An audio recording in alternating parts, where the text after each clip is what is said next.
What is the consequence if such an appeal is not accompanied by an application mentioned in sub-rule (1) of Rule 3-A? It must be noted that the code indicates in the immediately preceding rule that the consequence of not complying with the requirements in Rule 1 would include rejection of the memorandum of appeal. Even so, another option is given to the court by the said rule, and that is to return the memorandum of appeal to the appellant for amending it within a specified time or then and there. It is to be noted that there is no such rule prescribing for rejection of memorandum of appeal in a case where the appeal is not accompanied by an application for condoning the delay. If the memorandum of appeal is filed in such appeal without accompanying the application to condone delay, the consequence cannot be fatal. The court can regard in such a case that there was no valid presentation of the appeal. In turn, it means that if the appellant subsequently files an application to condone the delay before the appeal is rejected, the same should be taken up along with the already filed memorandum of appeal. Only then the court can treat the appeal as lawfully presented.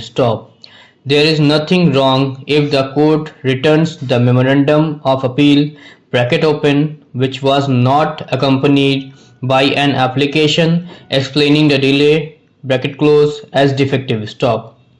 If such defect can be cured by the party concerned and present the appeal without further delay.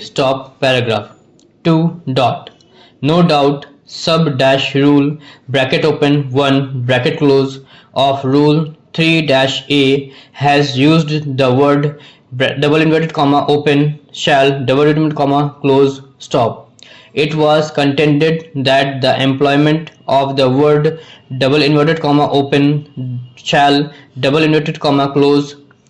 would clearly indicate that the requirement is peremptory in tone.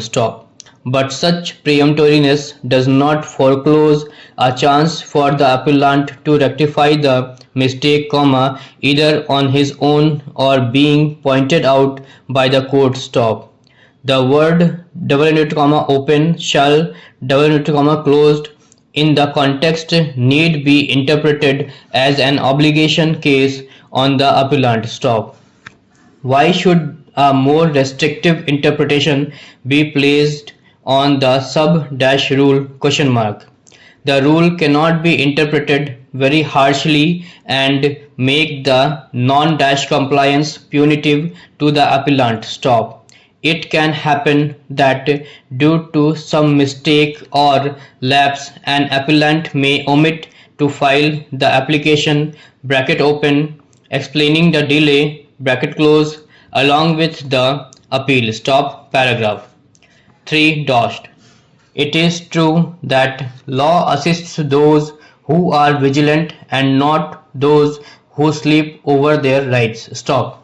But even a vigilant litigant is prone to commit mistakes. As the aphorism to err is human